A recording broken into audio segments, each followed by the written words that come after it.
इतने सारे कंसेप्ट हम लोग इस वीडियो में करने जा रहे हैं, यानी कि जितने कंसेप्ट उतने क्वेश्चंस हम इस वीडियो में करेंगे।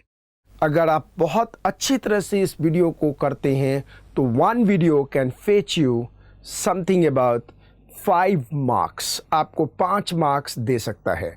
खास करके जब आप करेंगे एस्पेक्ट ऑफ फाइनेंशियल मैनेजमेंट और फंक्शन ऑफ फाइनेंशियल मैनेजमेंट, तो ये 5 नंबर दिलाने के लिए काफ़ी है।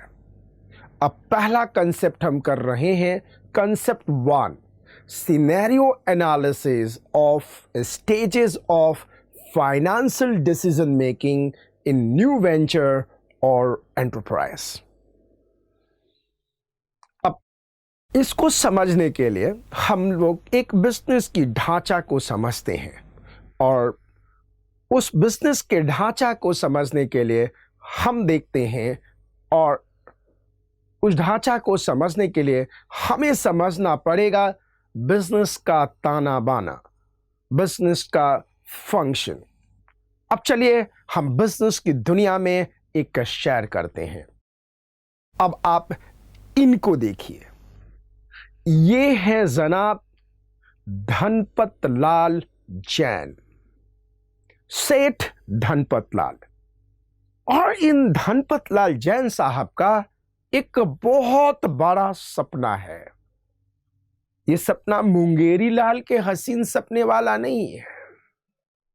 ये सपना है एक ऐसा बिजनेस एम्पायर करने का, एक ऐसा बिजनेस एम्पायर खड़ा करने का जिसमें लोगों को रोजगार मिले और साथ साथ समाज का सेवा हो सके, समाज का उद्धार हो सके। और देखिए, मैं अपनी व्यक्तिगत मानता हूं कि हिंदुस्तान में बिजनेसमैन को ज्यादा इज्जत मिलनी चाहिए, मोर रिस्पेक्ट, बिकॉज हमने भगवान को नहीं देखा, लेकिन जो एम्प्लॉयमेंट क्रिएट करता है और एक अच्छा वातावरण देके चलता है वो भगवान से कम तो नहीं है और भगवान का रूप ही है। धनपत लाल सेठ धनपत लाल जैन साहब को एक सपना है कि मैं बहुत बड़ा बिजनेस एम्पायर खड़ा करूं, और ये सोच रहे हैं कि मैं बिजनेस एम्पायर खड़ा करूं। और संपत लाल के दिमाग से एक कंपनी आया जिस कंपनी को बनाना चाहते हैं, एंड इस कंपनी का नाम है धनपत लाल एंटरप्राइजेस। क्या है? धनपत लाल एंटरप्राइजेस। अब एक बात बताइए कि ये धनपत लाल साहब ये हैं और धनपत लाल एंटरप्राइजेस ऐसा है, ये है। अब क्या धनपत लाल एंटरप्राइजेस एंड धनपत लाल जैन साहब क्या एक ही हैं या अलग हैं? बताइए। इस धनपत लाल एंटरप्राइज एंड धनपत लाल साहब, सेठ धनपत लाल साहब, ये मॉडर्न सेठ हैं, आप देख रहे हैं इनको आप, क्या ये एग्जैक्टली सेम है या अलग अलग है? आपने कानून में पढ़ा होगा, क्या पढ़ा होगा कि कंपनी और business is entirely different from businessman. So Dhanpat Lal Jain साहब एंड धनपत लाल एंटरप्राइजेस बिल्कुल अलग अलग हैं, ये सेम नहीं है, ये सेम नहीं है। धनपत लाल एंटरप्राइजेस एक आर्टिफिशियल पर्सन है। आर्टिफिशियल क्या है साहब? पर्सन है, एक लीगल पर्सन है, और चूंकि इनका जन्म एक लीगल प्रोसीडिंग से हो रहा है, उसी तरह से इनकी मृत्यु भी लीगल प्रोसीडिंग से होगा।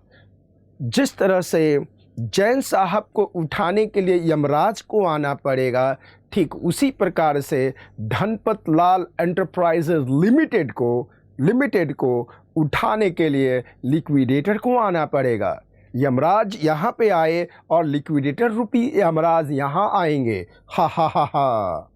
तो ये आपने देखा अभी कि बिजनेस अलग है, बिजनेसमैन अलग है, बिजनेस की आइडेंटिटी अलग है, बिजनेसमैन की आइडेंटिटी अलग है। ये दोनों अलग अलग हैं, दोनों एक नहीं हैं। अगर दोनों को आप एक मानेंगे तो आप जर्नल एंट्री पहला भी नहीं मार सकते जब बिजनेस को कैपिटल मिलता है। आप अकाउंटेंट हैं, आप फाइनेंशियल एनालिसिस्ट हैं, आप सीएफओ हैं, सिर्फ बिजनेस के बिजनेसमैन से उसे कोई लेना देना नहीं है। बिजनेस एक सेपरेट लीगल एंटिटी है जो क्रिएट किया गया है by the act of the land. तो अभी आपने ये देखा कि धनपत लाल जैन साहब के पास एक सपना है कि वो बनाए धनपत लाल एंटरप्राइजेज लिमिटेड, और ये है धनपत लाल एंटरप्राइजेज लिमिटेड का एक रूपरेखा और ये खांचा आप देख रहे हैं। लेकिन ये खांचा बना कैसे, ये स्केलेटन बना कैसे, ये स्ट्रक्चर बना कैसे? इसके लिए उन्होंने सबसे पहले सोचा कि what business we are in, मुझे क्या बनाना है। और इनमें उन्होंने कोई भी बिजनेस उठाया कि व्हाट बिजनेस, वो इंडस्ट्री भी बना सकते हैं, सर्विस इंडस्ट्री भी बना सकते हैं, कुछ भी बना लें। अपने बिजनेस के अनुसार धनपत लाल जैन साहब को 4 स्टेज के थ्रू गुजरना पड़ेगा। स्टेज 1, धनपत लाल साहब डिसाइड करेंगे, आंख बंद करके डिसाइड करेंगे स्टेज 1 पे कि मुझे इस बिजनेस को चलाने के लिए किस तरह का नॉन करंट एसेट चाहिए, अर्थात किस तरह का बिल्डिंग चाहिए, प्लांट चाहिए, मशीनरी चाहिए, इक्विपमेंट चाहिए। बोले तो स्टेज 1 पे धनपत लाल साहब ये डिसाइड करेंगे कि मेरे बिजनेस के लिए प्लांट एंड मशीनरी क्या होगा, मेरे बिजनेस के लिए इक्विपमेंट क्या होगा, बिल्डिंग क्या होगा, लैंड क्या होगा। आराम से उसके बारे में सोचेंगे और पेपर पे लिखेंगे। उसके बाद धनपत लाल साहब आ जाएंगे स्टेज 2 पे, और स्टेज 2 में डिसाइड करेंगे कि उस plant and machinery, land and building and equipment के लिए मुझे कितने पैसे की जरूरत होगी। Determine how much total investment is required. ये स्टेज 2 पे उनको सोचना पड़ेगा कि how much total investment is required, अपन को कितना पैसा का जरूरत है। धनपत लाल साहब सोचेंगे, सेठ धनपत लाल साहब सोचेंगे कि इतना चाहिए मुझे स्टेज 1 में, स्टेज 2 में इसको प्राप्त करने के लिए हमें कितना चाहिए। अब जब उनके दिमाग में आएगा कि इतना पैसा चाहिए, तब वो धनपत लाल सेठ साहब जाएंगे स्टेज 3 पे, और स्टेज 3 में सोचेंगे कि apart from non current asset how much is required for current asset inclusive of salary, wages, maintenance etcetera.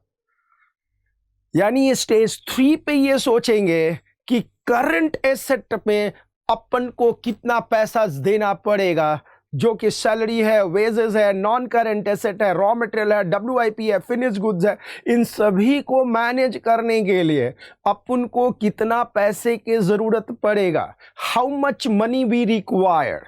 अब देखिएगा बहुत क्लियर है। स्टेज 1 पे धनपत लाल सेठ साहब सोचते हैं कि हमें नॉन करंट एसेट कितना चाहिए। स्टेज 2 पे सोचते हैं कि अपन लोगों को उसके लिए कितना पैसा चाहिए, इन्वेस्टमेंट चाहिए। स्टेज 3 पे सोचेंगे कि नॉन करंट को छोड़कर करंट एसेट को मैनेज करने के लिए आप उनको कितना पैसा चाहिए, inclusive of salary, wages etcetera. और स्टेज 4 जो फाइनल है, वहाँ पे जा कर के धनपत लाल जैन साहब सोचेंगे कि भैया अपन को पैसा कहाँ से आएगा। दोनों बोले तो कौन? स्टेज 1 में नॉन करंट चाहिए था, और स्टेज 3 पे हमें करंट चाहिए था। स्टेज 2 क्लियर बताया था कि अपन लोगों को नॉन करंट के लिए इन्वेस्टमेंट कितने की ज़रूरत है, ये नहीं बताया कि कहाँ से आएगा, कितने की ज़रूरत है। अब स्टेज 4 में धनपतलाल सेठ साहब सोचेंगे कि मारो सोर्स ऑफ फाइनेंस के होएगा for non current and the current asset. कहां से पैसा आएगा, मेरा ओन फंड का कितना होगा, ओन फंड्स कितना होगा, बोरोड फंड कितना होगा, फंड फ्रॉम फाइनेंशियल इंस्टीट्यूशन कितना होगा, और इन सारों चीजों के ऊपर वो गहन अध्ययन करेंगे, पैसा को रेज करेंगे। तो पूरे फाइनेंशियल मैनेजमेंट में आपने देखा कि मूवमेंट ऑफ प्रोसेस क्या है एक बिजनेस का। धनपत लाल सेठ साहब ने सोचा कि मुझे धनपत लाल एंटरप्राइजेज लिमिटेड क्रिएट करना है। स्टेज 1 पे उन्होंने सोचा कि उनको टोटल नॉन करंट एसेट की किस किस चीज़ की ज़रूरत है, लैंड की, बिल्डिंग की, प्लांट की, मशीनरी की, इक्विपमेंट की कितनी ज़रूरत है। स्टेज 2 में उन्होंने देखा कि उसके लिए टोटल इन्वेस्टमेंट कितना चाहिए। स्टेज 3 पे उन्होंने देखा कि करंट एसेट की रिक्वायरमेंट कितनी है इंक्लूडिंग सैलरी वेजेस, और चौथे में स्टेज में उन्होंने देखा कि भैया ये पैसा आएगा कहाँ से, वेयर फ्रॉम दिस मनी कम। उनमें उनका ओन फंड यानी इक्विटी कितना होगा, बोरोड फंड, डिवेंचर या बॉन्ड्स कितना होगा, फाइनेंशियल इंस्टीट्यूशन जो कि बोरोड फंड का ही पार्ट है, कहाँ से आएगा, इनके बारे में ये सोचेंगे।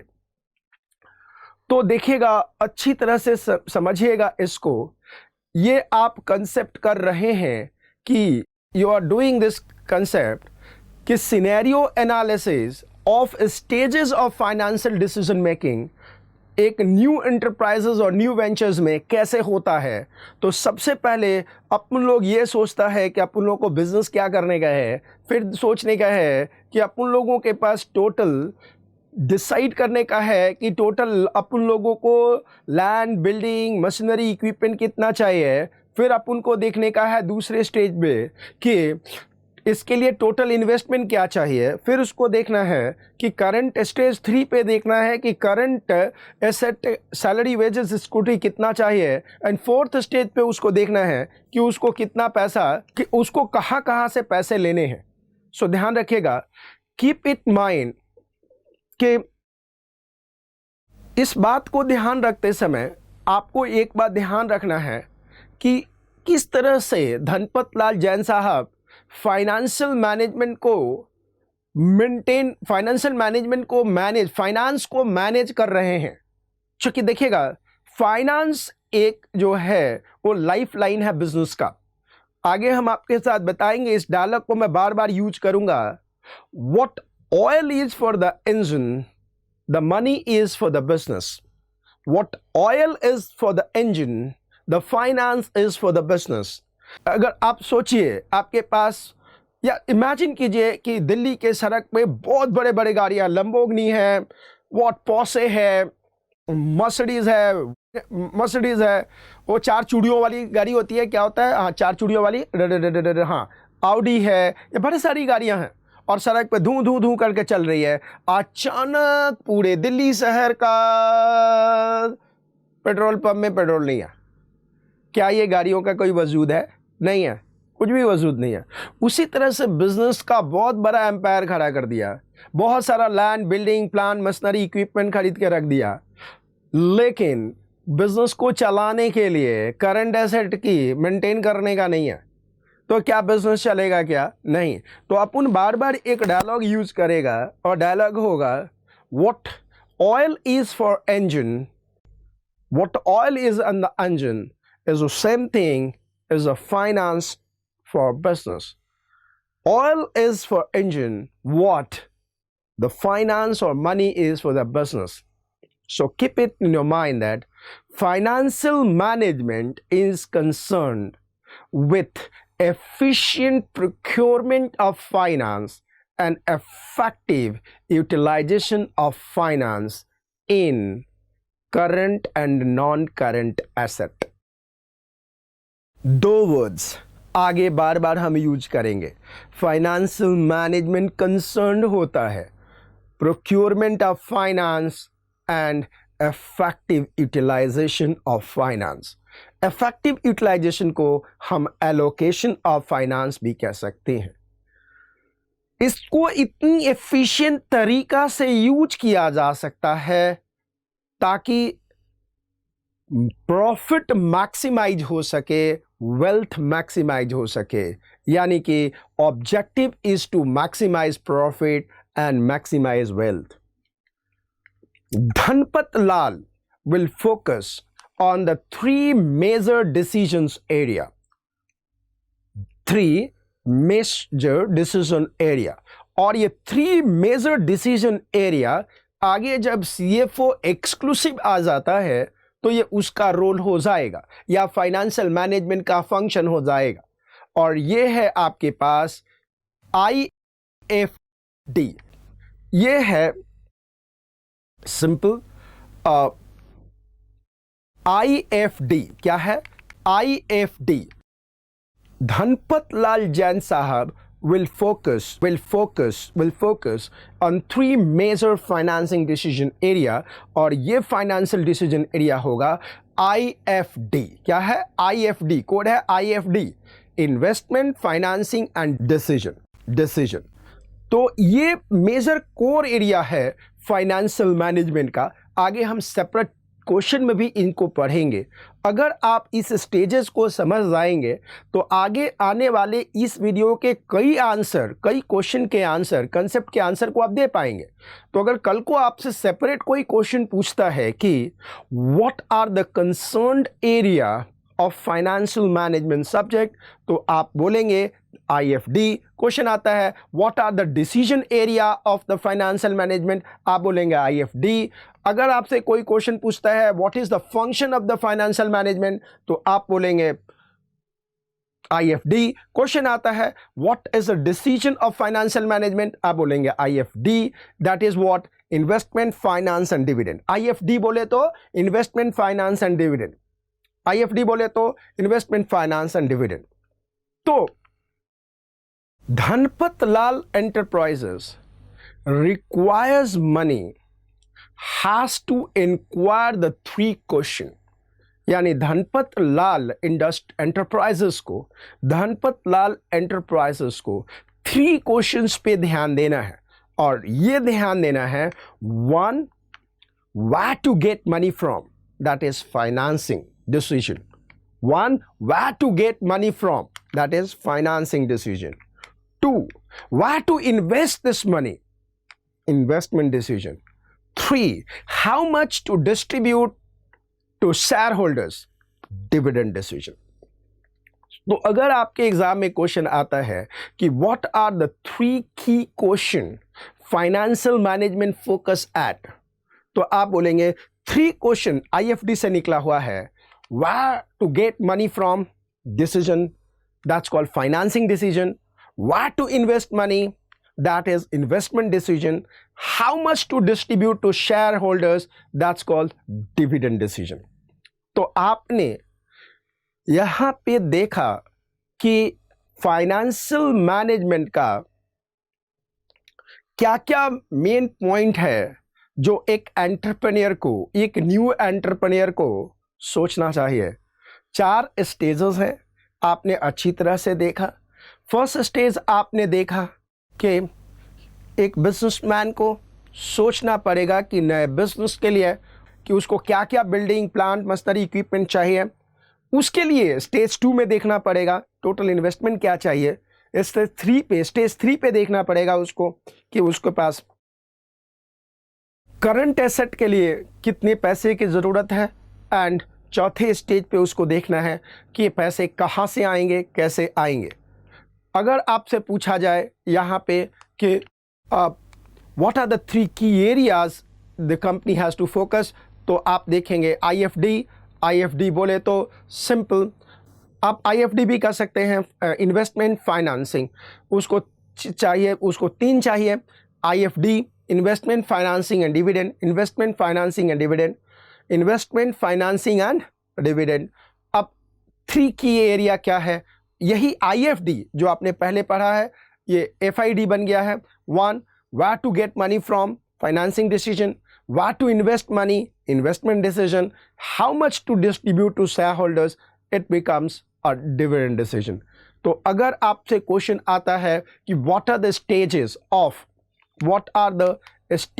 of financial decision making in the new venture or enterprises, तो stages of financial decision making in new venture or enterprise और पॉइंट घूम रही है IFD के investment, financing and dividend decision के तौर पे। तो मुझे समझ में आ गया कि आपको धनपत लाल जैन साहब के बारे में, जो न्यू एंटरप्रेन्योर हैं, समझ में आया और इन्होंने नई कंपनी क्रिएट करने की कोशिश करी जिस कंपनी का नाम है धनपत लाल एंटरप्राइजेस लिमिटेड। अब एक काम कीजिए, आप अंडरलाइन कर लीजिए जो एग्जाम में आपको लिखना है और अंडरलाइन करने के बाद में लिखे entrepreneur must think about what business he is going to be in. What business he is going to be. Entrepreneur must think about what business he is going to be in. Underline कीजिएगा, आपके सामने एक class note है। Stage 1, decide what building, plant and machinery equipments are required. पूरे को underline कर दीजिए। Stage 2, determine how much total investment is required. How much total investment is required. Stage 3, underline कीजिएगा, current asset, salary and wages requirement. पूरा देख लीजिए। ये stage 3 कहता है apart from the non current asset how much is required for current asset, salary and wages. Stage 4, underline कीजिएगा, sources of finance for non current asset and non current asset. Underline कीजिएगा, own fund, borrowed fund और financial institution fund. फिर आप underline कीजिएगा, financial management is concerned को underline कीजिएगा। फिर underline कीजिए, लाइन आगे बढ़ रहा है, efficient procurement of finance and effective utilisation of finance. तो अंडरलाइन कीजिएगा, प्रोक्योरमेंट एंड इफेक्टिव यूटिलाइजेशन। फिर लिखिएगा, आगे बढ़ते हैं। सेंटेंस चल रहा है, objective is to maximise profit and wealth. Underline कीजिए, objective, maximize profit and wealth. Underline कीजिए। अब आप अंडरलाइन कीजिए, अब सेंटेंस चल रहा है, Dhanpat Lal will focus on the 3 major financial decision. Underline कीजिए, 3 मेजर फाइनेंशियल डिसीजन। अंडरलाइन कीजिए, 3 मेजर फाइनेंशियल डिसीजन। और ये है IFD। अंडरलाइन कीजिए, इन्वेस्टमेंट, फाइनेंसिंग एंड डिविडेंड। अब नीचे कहता है, Dhanpat Lal enterprise requires money has to be inquired 3 की क्वेश्चन। अंडरलाइन कीजिएगा, 3 की क्वेश्चन। अब पहला की क्वेश्चन चल रहा है, where to get money from को अंडरलाइन कीजिए एंड फाइनेंसिंग डिसीजन को अंडरलाइन कीजिए। दूसरा है, वेयर टू इन्वेस्ट मनी को अंडरलाइन कीजिए एंड इन्वेस्टमेंट डिसीजन को अंडरलाइन कीजिए। How much to distribute to shareholders, sentence चल रहा है, डिस्ट्रीब्यूट टू शेयर होल्डर को अंडरलाइन कीजिए एंड डिविडेंड डिसीजन को अंडरलाइन कीजिए। तो अगर आपको फर्स्ट क्वेश्चन समझ में आ गया, financial decision by the new entrepreneur, तो अपने दोस्तों को एनी टाइम क्लास के बारे में जरूर बोलें। अब हम चल रहे हैं कंसेप्ट 2। कंसेप्ट 2 है मीनिंग ऑफ फाइनेंशियल मैनेजमेंट। ध्यान से सुनिएगा, इस पूरे वीडियो में हमने जो फर्स्ट कंसेप्ट का बेस बनाया है वही आगे घूमता रहेगा, थोड़ा डिटेल थोड़ी चीज़ें। अब पहला है ये कंसेप्ट कहता है meaning of financial management. Financial management का मतलब क्या होता है? तो ध्यान देखिएगा, financial management is a managerial activity. Financial management क्या है? एक मैनेजरियल एक्टिविटी है। किस लिए? For planning and controlling of financial resources of the company. यानी कि वो प्लान भी करता है, कंट्रोल भी करता है financial resources of the company का। तो जब भी आपको फाइनेंशियल मैनेजमेंट के बारे में कुछ लिखने के लिए आए तो पहला सेंटेंस आराम से लिखिए कि it's a managerial activity for planning and controlling of financial resources of the company. तो आपको याद रखनी है कि it's a managerial activity for planning and controlling of financial resources of the company. दूसरा पॉइंट आपको याद रखना है, इसमें जस्ट 4 पॉइंट है जो याद रखने हैं। Financial management deals with procurement of the fund and efficient utilisation of the fund to maximise wealth. देखिएगा, पहला था क्या था? मैनेजरियल एक्टिविटी, जिसमें 2 मेन था, planning and controlling of financial resources, planning and controlling. दूसरा क्या है कि deals with procurement of funds and efficient utilisation of the funds to maximise the profit. अब हम प्रोक्योरमेंट के बारे में कि इसका मतलब क्या होता है हम आगे पढ़ेंगे, क्योंकि मैं नहीं चाहता कि एक क्वेश्चन में जो हम लोगों को आंसर लिखना है जिसमें एक वर्ड आ गया और उस वर्ड के पीछे पड़ गए और हमारा मेन जो एग्जाम में लिखने का कंटेंट है वो गायब हो गया।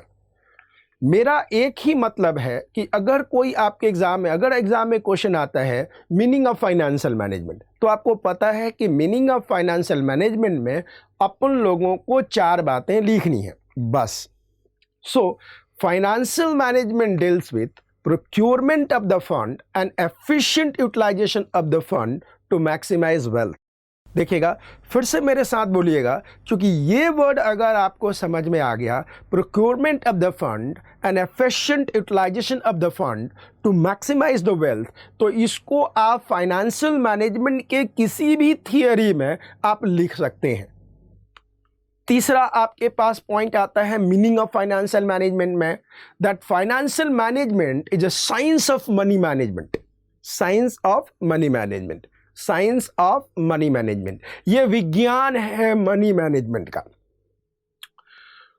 कैसे? Financial management can be defined as PODC। क्या है जी? PODC। P planning, O organizing, D directing and C controlling of financial activities। तो financial management can be defined as planning, organizing, directing and controlling of financial activities। Financial management can be defined as planning, organizing, directing and controlling of financial activities। तो फिर से देखिएगा, जब भी आपको financial management के बारे में लिखना है तो आपको 4 बातें ध्यान रखनी है। पहला कि ये मैनेजरियल एक्टिविटी है, किसके लिए? प्लानिंग एंड कंट्रोलिंग के लिए। दूसरा, ये procurement of fund, efficient utilisation of fund and to maximise wealth करता है। तीसरा, साइंस ऑफ मनी मैनेजमेंट है एंड चौथा PODC। तो बेटा, अगर आपको फाइनेंशियल मैनेजमेंट के बारे में लिखना है तो 4 चीजें ध्यान रखनी है। एक, मैनेजरियल एक्टिविटी। दूसरा, प्रोक्योरमेंट एंड एफिशिएंट यूटिलाइजेशन। तीसरा, साइंस ऑफ मनी मैनेजमेंट। चौथा, planning and organising directing, PODC। फिर से देखिएगा, पहला क्या है? Managerial activity. दूसरा क्या है? Procurement of the fund and what?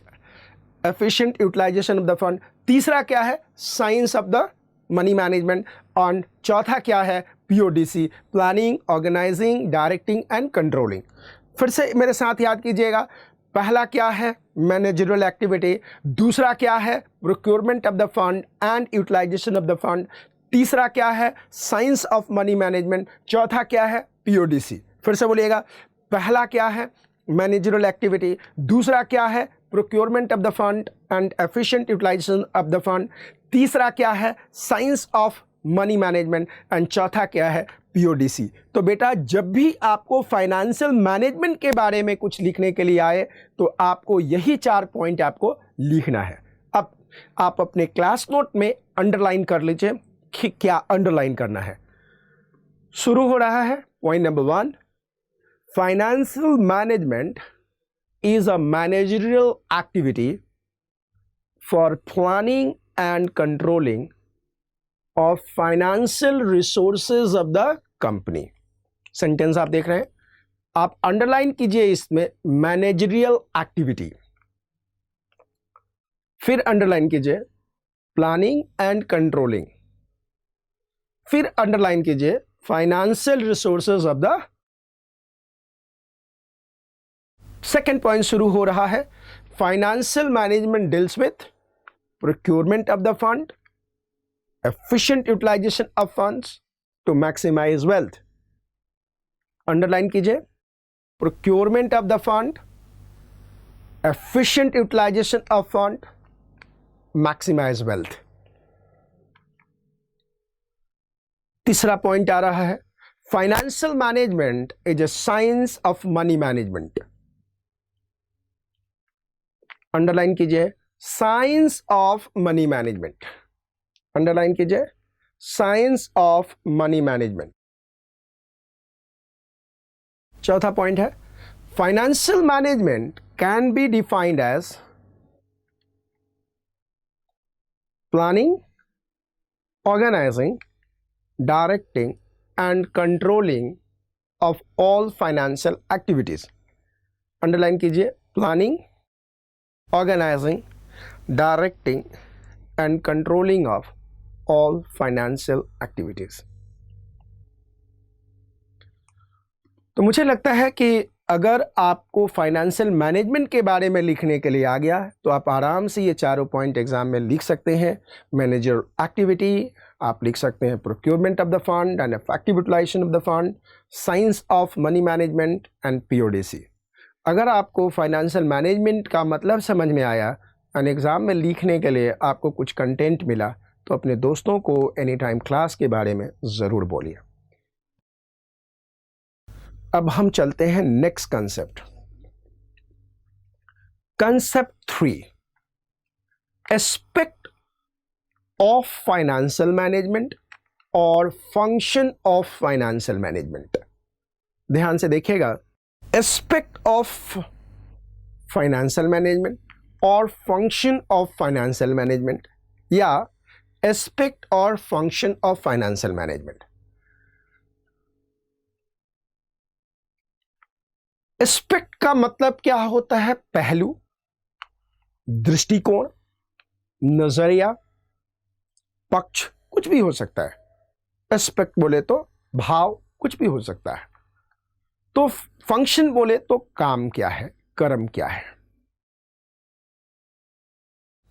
आने वाले बहुत सारे क्वेश्चन इस 2 पॉइंट पे डिपेंड होगा, मतलब ये question mother of all question है, ध्यान रखिएगा।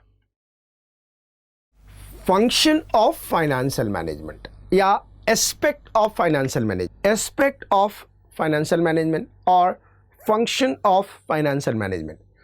फंक्शन ऑफ फाइनेंशियल मैनेजमेंट में आपके पास 2 है, 1 procurement of the fund, 2 utilization of the funds. ये है धनपत लाल जैन साहब, सेठ धनपत लाल मॉडर्न। जब ये फाइनेंस का काम खुद में लेंगे, चूंकि कंपनी के चेयरमैन है तो चेयरमैन का मतलब बोले तो उनको पीएन का भी काम करना है, उनको फाइनेंस का भी काम करना है, सब कुछ काम करना है। तो अगर जिस दिन ये साहब, ये धनपत लाल साहब जिस दिन अपने सीएफओ, चीफ फाइनेंशियल ऑफिसर के रोल में जाएंगे तो इनके पास 2 ही एस्पेक्ट होगा, इनका 2 ही फंक्शन होगा। यानी कि एस्पेक्ट और फंक्शन ऑफ फाइनेंशियल मैनेजमेंट सिर्फ दो है। One, procurement of fund, two, utilisation of fund. One, procurement of fund, two, utilisation of fund. तो अगर आपसे पूछा जाए कि what are the function of financial management या what are the aspect of financial management, तो आप बोलेंगे there are two basic function और aspect of the financial management. Two basic function और aspect of the financial management. One, procurement of funds, two, utilisation of fund. One, procurement of fund, two, utilisation of fund. अब हम एक एक को अब फिर से ध्यान दीजिएगा। अगर एग्जाम में क्वेश्चन आता है what are the function of the financial management या what are the aspect of the financial management, तो आपको दो ही आंसर देना है।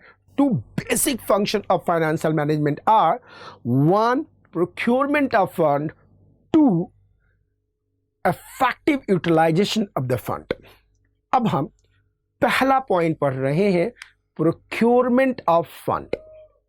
अब हमारे पास प्रोक्योरमेंट ऑफ फंड है। अब प्रोक्योरमेंट ऑफ फंड में हमारे पास टोटल कितनी जगह है जहां हम पैसा उठा सकते हैं। देखिएगा, मेनली तो 4 हैं।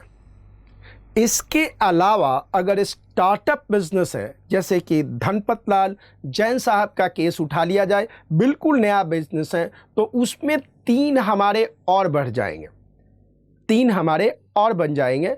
यानी कि हमारे पास 7 सोर्सेज हो सकते हैं। यानी कि धनपत लाल जैन साहब, सेठ धनपत लाल जैन साहब 7 जगह से पैसा ले सकते हैं। अब ध्यान से, क्या धनपत लाल सेठ साहब पैसा लेंगे या धनपत लाल एंटरप्राइजेज लिमिटेड पैसा लेगा? बताइए। यहां मैंने कहा कि धनपत लाल जैन साहब पैसा लेंगे, धनपत लाल साहब पैसा नहीं लेंगे। पैसा कौन लेगा? कंपनी लेगा। रादर ये जो कंपनी है धनपत लाल से भी पैसा लेगा। कंपनी अलग है, धनपत लाल अलग है। तो ये जो प्रोक्योरमेंट ऑफ द फंड्स है बाय द कंपनी है। तो ये कंपनी आप देख रहे हैं, कंपनी पहला जगह पैसा कहां से लेगा? फर्स्ट सोर्स कहां होगा? Honours fund. अब ये कंपनी है, ऑनर्स फंड यानी ऑनर से पैसा लेगा। ये ऑनर धनपत लाल जैन साहब हो गए, या कोई भी हो गया जिसको ये कंपनी ऑनरशिप दे रही है, तो इसको कहते हैं ऑनर्स फंड, इक्विटी फंड। ये क्या है जी? Equity fund. तो ये जो कंपनी है फंड प्रोक्योर कहां से करेगी? प्रोक्योर का मतलब है लेना। अब धनपत लाल से ये कंपनी पैसा ले रही है, धनपत लाल कंपनी को पैसा दे रहे हैं। धनपत लाल कंपनी ये जो धनपत लाल एंटरप्राइजेज लिमिटेड है, ये कंपनी से पैसा ले रही है। यही तो पढ़ रहे हैं कि कंपनी प्रोक्योरमेंट कहां से करेगी। देखिएगा, कंपनी प्रोक्योरमेंट कहां से करेगी? प्रोक्योरमेंट ऑफ फंड कहां से करेगी? प्रोक्योर का मतलब होता है लेना, प्रोक्योर का मतलब है लेना। तो ये कंपनी प्रोक्योर कहां से करेगी? ये कंपनी प्रोक्योर करेगी व्हाट? From the honours. तो उसको कहते हैं honours fund, that is equity. फिर इसके अलावा कंपनी कहां से पैसा प्रोक्योर कर सकती है? डिवेंचर एंड बॉन्ड्स, यानी कि सिक्योर्ड लोन ले सकती है। Debenture and bond secured loan लेगी। तो पहला आपने देखा इक्विटी से पैसा ले रही है कंपनी। दूसरा आपने लेगा कि अब अगर टेक्निकल भाषा में बोले तो पहला आपने देखा कि धनपत लाल एंड एंटरप्राइज प्रोक्योर कर रही है फंड को ऑनर से। दूसरा आपने देखा कि Dhanpat Lal enterprise limited procure कर रही है पैसा किससे? डिवेंचर एंड बॉन्ड से। तीसरा आपने देखा कि धनपत लाल एंटरप्राइजेज लिमिटेड पैसा कहाँ से ले लेगी कंपनी को चलाने के लिए? कमर्शियल बैंक से, कमर्शियल बैंक से ले रही है। अब तक आपने देखा कंपनी कहाँ कहाँ से प्रोक्योर कर रही है। ये जो कंपनी है, ये जो कंपनी है, ये जो कंपनी है, ये प्रोक्योर कर रही है। कहाँ से प्रोक्योर कर रही है? ये प्रोक्योर कर रही है ऑनर्स से, जिसको इक्विटी बोलते हैं। ये प्रोक्योर कर रही है डिबेंचर एंड बॉन्ड से, ये लोन है। और तीसरा जो है वो बैंक से। देखिए एसबीआई बैंक आपको दिख रहा है, स्टेट बैंक ऑफ इंडिया। ये कहीं से भी ले सकती है पैसा, किसी भी बैंक से ले सकती है, आईएफसीआई से ले सकती है, किसी से भी ले सकती है, ये ले सकती है पैसा। 3 सोर्सेस तो आपको दिख गए कि आपके पास देख रहे हैं।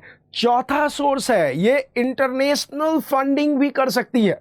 इंटरनेशनल फंडिंग से भी पैसा ले सकती है, यानी इंटरनेशनल जगह से पैसा ले सकती है। कहां से?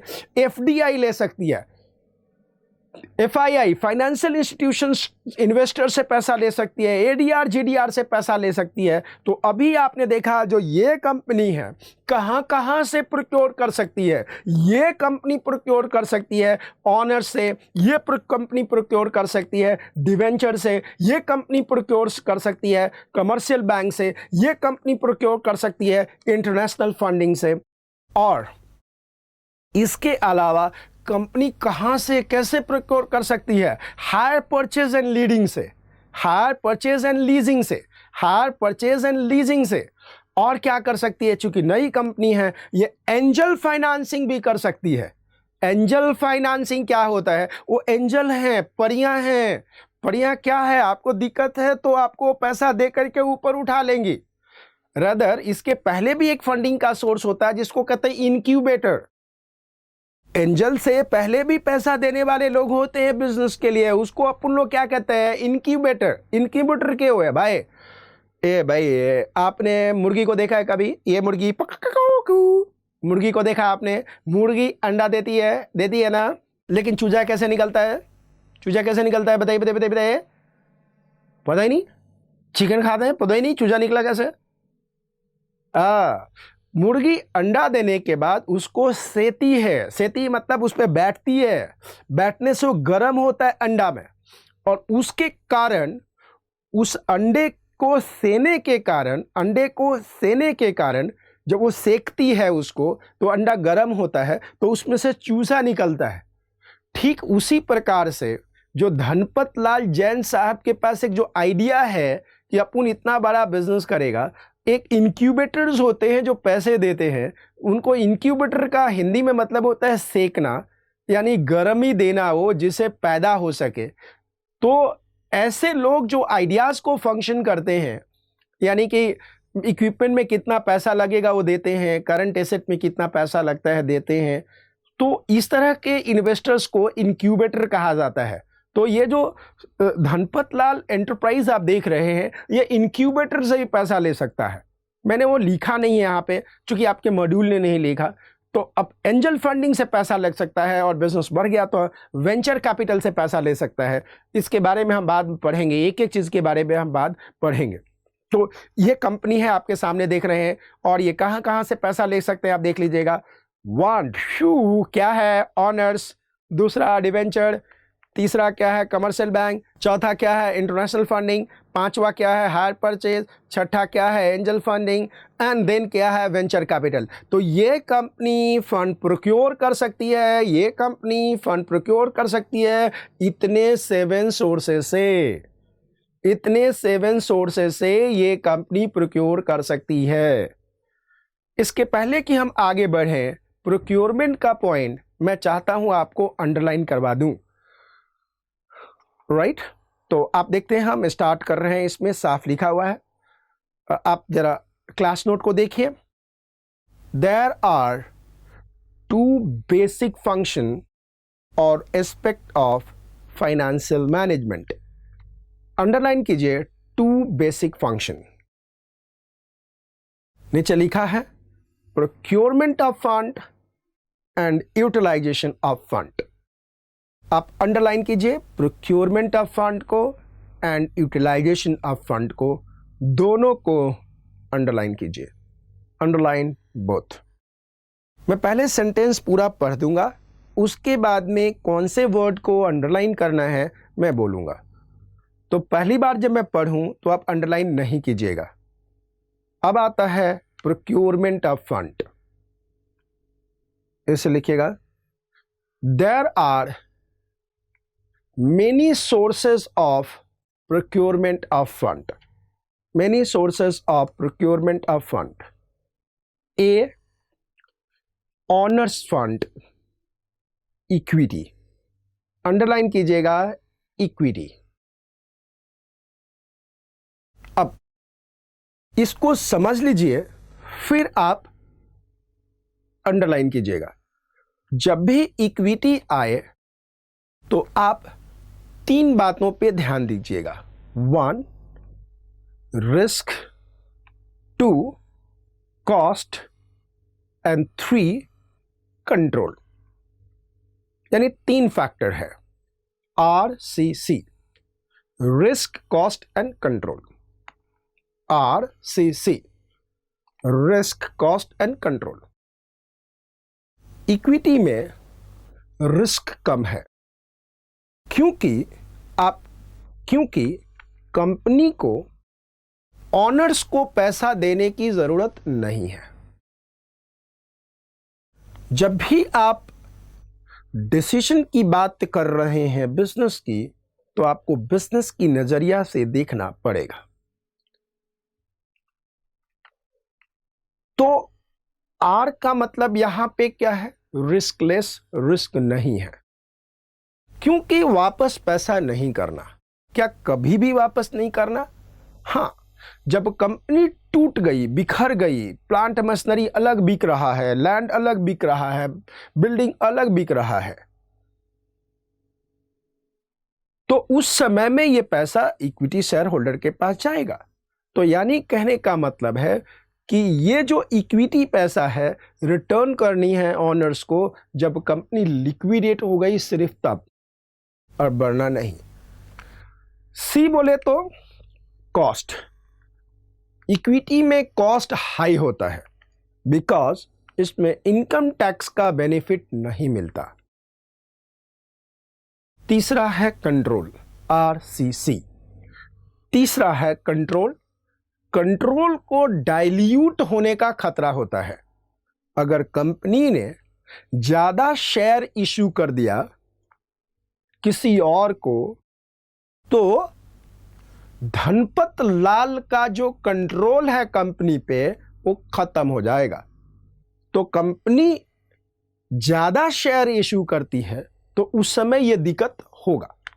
तो जब भी आप इक्विटी बोले तो 3 चीजें अपने दिल में बैठा के रखिए, RCC, risk, cost and control. क्या है? Risk, cost and control. अब आप इसको अंडरलाइन कर लीजिए, लिखा हुआ है less risk as no payment except under liquidation. Underline कीजिए रिस्क, अंडरलाइन कीजिए लिक्विडेशन। दूसरा पॉइंट लिखा है high cost as no income tax benefit is available. Underline कीजिएगा कॉस्ट। तीसरा है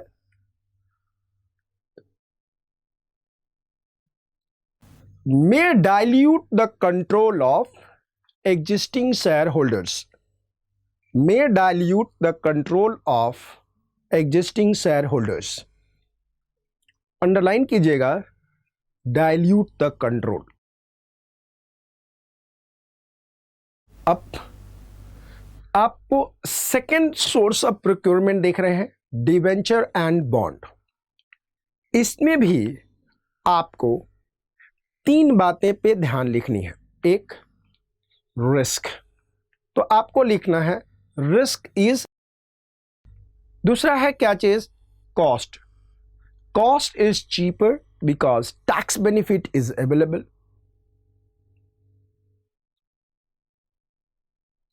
and last is the control.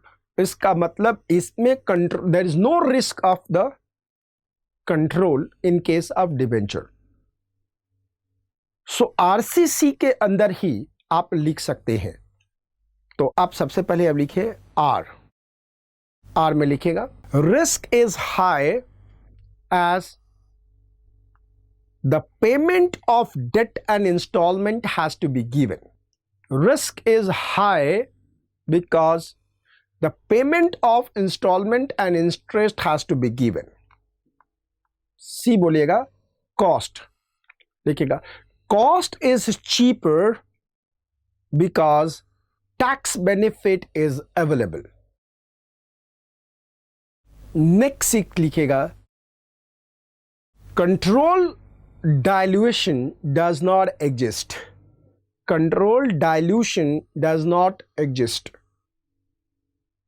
अब अंडरलाइन कीजिए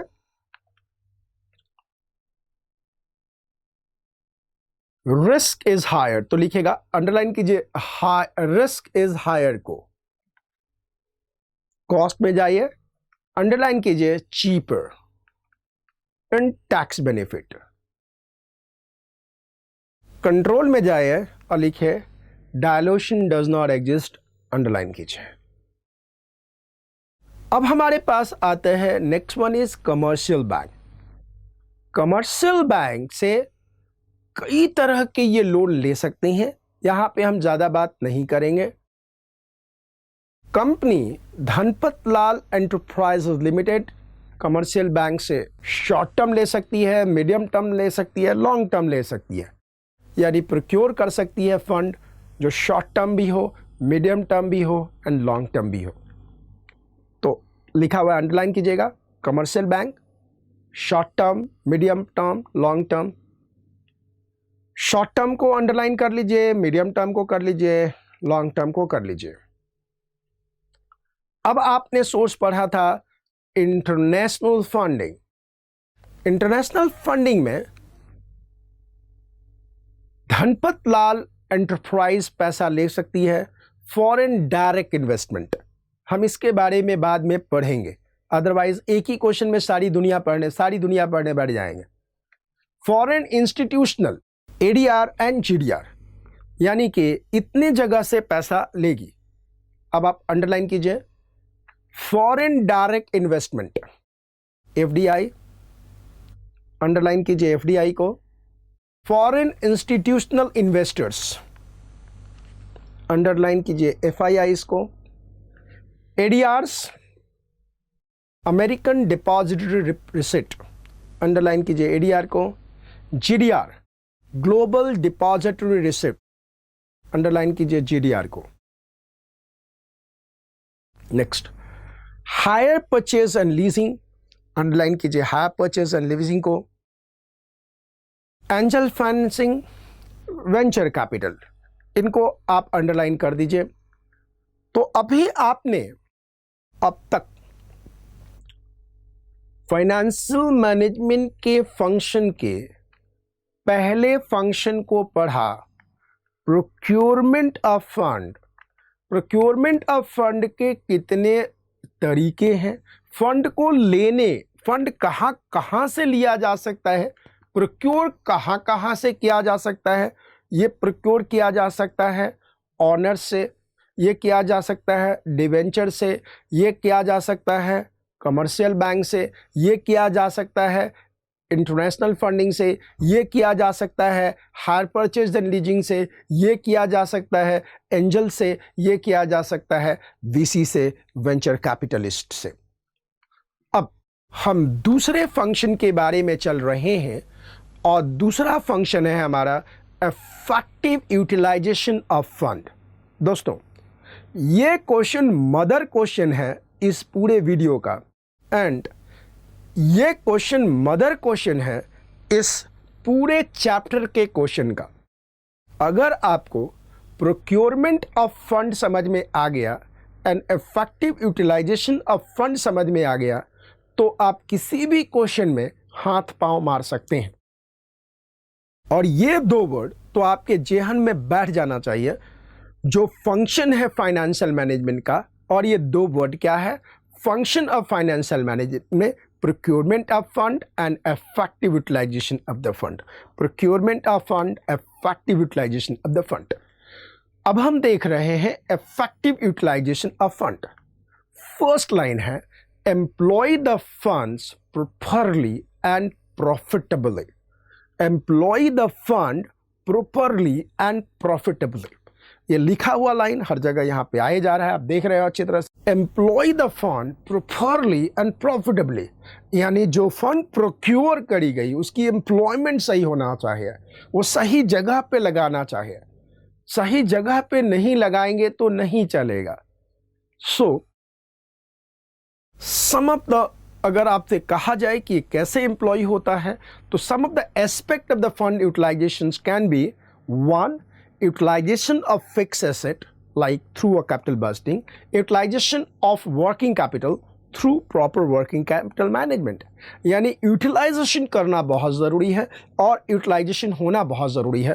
तो जब भी इफेक्टिव यूटिलाइजेशन की फंड आए, इफेक्टिव यूटिलाइजेशन ऑफ फंड के बारे में लिखने के लिए आए, तो आपको लिखना पड़ेगा employ the fund properly and profitably. Employ the funds properly and profitably. Employ the fund properly and profitably. और कैसे होगा ये? The example can be utilization of the fixed asset, capital budgeting के थ्रू होना चाहिए. Utilization of the working capital management के through होना चाहिए. अब आप अंडरलाइन कीजिए जो आपके क्लास नोट में लिखा हुआ है, effective utilization of funds, effective utilization of the fund, employ the fund properly and profitably. Underline कीजिए वर्ड properly and profitably को. आगे है some of the aspect of the fund utilization are, ए में देखिएगा utilization of fixed asset, capital busting, underline capital busting, utilization for working capital, hyphen देखिए working capital management, underline कीजिएगा working capital management को. तो मुझे लगता है कि अगर आपको एग्जाम में पूछा जाए what are the function of financial management, तो आपको पता है there are two function of financial management. One, procurement of the fund. Two, utilisation of the funds.